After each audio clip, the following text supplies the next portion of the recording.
All right, this is part 2 of the correlations lecture for this module. So in the last video, we talked about kind of correlation basics, their values, the direction, and the strength. Now in this video, we're going to start off talking about something that's a little abstract. So it's called the coefficient of determination. So when we're looking at the relationship between two things, one thing that we can deduce is the percentage of variance in one variable that is accounted for the variance in another variable. Now, that's a whole lot of words. So I'm going to show the next slide, and I think that will make sense. So essentially what we are trying to do is we are trying to explain one variable based on another variable, okay?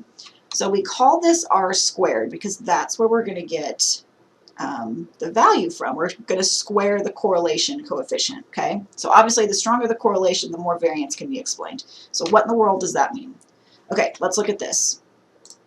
So when I see correlation is 0, okay, 0 between x and y, I can say that they have nothing in common, okay? Literally nothing in common. But whenever I have a correlation like this, where it's 0.5, then I square that, and I say 0.25 or 25%. So 25% of the variance is shared. Okay, now what does variance mean? See these little circles? Each circle represents variance. Now I don't like to think of variance as like this weird statistical thing.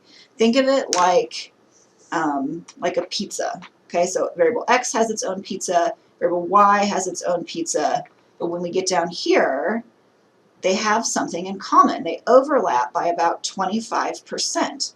So that means that variable x and variable y have about 25% in common.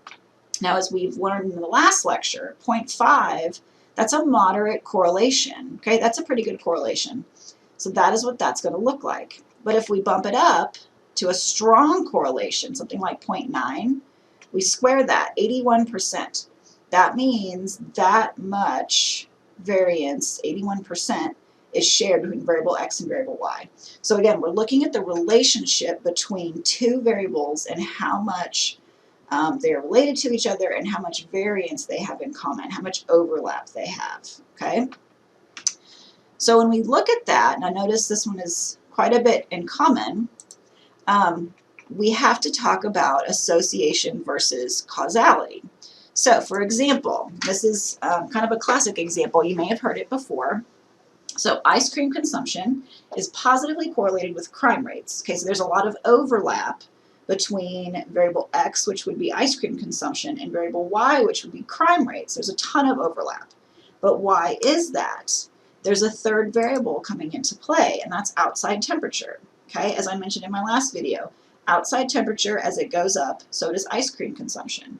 But there's another correlation with outside temperature. As outside temperature goes up, so does crime rates, particularly assaults, robberies, kind of violent crimes, okay, because heat makes people more aggressive. So when we take that into account, right, we can't say ice cream consumption causes crime rates to increase because that's not true. It's really the outside temperature, but even then we can't say that causes it. So we're talking about an association between two or more variables. It has nothing to do with causality. So at no point in this module will you say cause and effect. You can only talk about how variables are related to each other. Okay? So let's get into the nitty-gritty of how do we get to correlations. Okay, here is my decision tree. So we're moving down the left side now. We're examining the relationships between variables. Are we wanting to predict an outcome? No, we're not. Not yet. We'll do that next week. So we're looking at correlations. Okay? Now, the steps to computing a correlation coefficient. You guys know me. You know I like my steps. So, number 1, state the null hypothesis. Now, with t-tests and ANOVAs, your key phrase is going to be no difference or equal. Has to be those. For correlations, when you have your null hypothesis, the key phrase has to be no relationship. Okay? So, no relationship between variable x and variable y. Number 2, set your level of risk. This is not any different than t-tests and ANOVAs. Our level of risk is still going to be 0.05. Now, step 3. Here is where we go off the rails. Step 3 has 2 pieces. Step 3A, which is to get the direction and the strength of the correlation coefficient, and step 3B, which is to determine if the relationship is significant or not. In other words, getting our p-value. Okay, so two pieces to step 3, and we'll cover those in a separate video. Step 4, decide to accept or reject the null. Now, I'm going to say this again, so replay it as many times as you need. If p is less than 0.05, you reject your null. If p is greater than 0.05, you accept your null. Now, where do you get your p-value? From step 3b, okay? Number 5 is write your results in APA format. There are lots of options for APA format for this because we have so many different kinds of correlations. We have positive, we have negative, we have significant, we have not significant. So there's lots of options, and I've given templates for those in Canvas, so make sure you look at those, okay? So let's take it back to step 3A, okay? Step 3A is going to be everything up here in this box, okay? Everything up here in that box is step 3A. So if I look at the correlation between pay and security, 0.09, okay, so just this box is step 3A. I know this is a positive correlation that is weak because it's 0.09, okay? Step 3B is everything below that, so it's everything down here. I don't need all of these numbers. I only need a few certain numbers. Now, multiple R, this is a check on your work. If your step 3A says 0.09, in step 3B, because it's a totally different analysis, we'll need to have the same number here. Now, here's the key thing. If this is a negative correlation in step 3A, this will not be a negative correlation. This is the absolute value. Okay, so this is the check on your work and something you can use to have a check on the strength of your relationship. You also need to know the number of observations. You need to know this because you need to manually calculate degrees of freedom with the correlation coefficient. And I will talk about that in just a minute, okay? So my observations with this is 30. And then the last thing you need is your significance level. We're going to use this significance level here. You can also use this p-value that's down here for that. It's the same as that one. This one's just a little bigger, so I like that. So 0.64. Is this greater than or less than 0.05? It is greater than 0.05, so we have a not significant correlation, and we are going to accept our null. Okay? So how do I interpret this? Right? Once you've done your calculations, you've decided what to do with your null hypothesis, now you have to write about it in APA format. Okay? So first step, statistical shorthand. R is our test statistic, right? Because we looked at the relationship between two things with correlations. 27 is my degrees of freedom. So for this, you have to take the number of observations, which is n, and subtract 2. So in this case, my original value was 29, okay?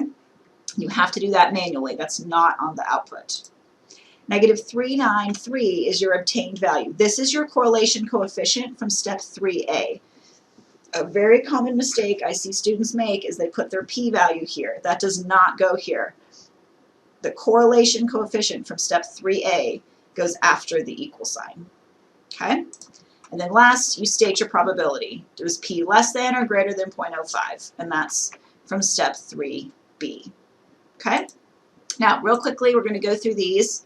If you have a positive correlation that is significant, you're going to say something like this. You're going to say a correlation coefficient was calculated for the relationship between subjects' height and weight.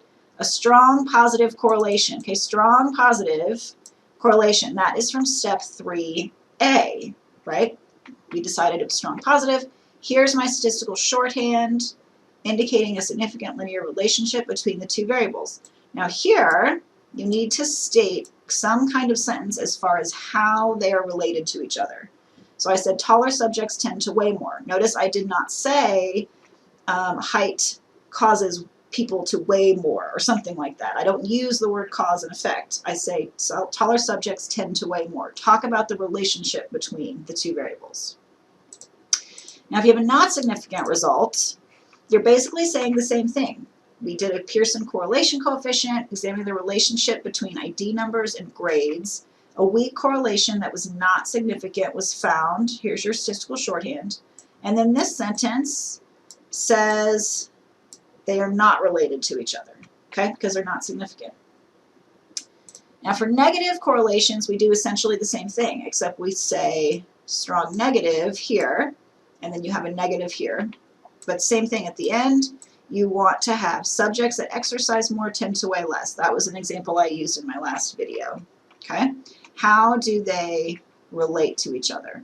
If you have a not significant result, again, you state what we did, we calculated the relationship between ID numbers and height, a weak negative correlation was found, ID number is not related to height, okay? So continue onward watching the videos. I've got one that covers how to calculate this in Excel as well as how to draw conclusions.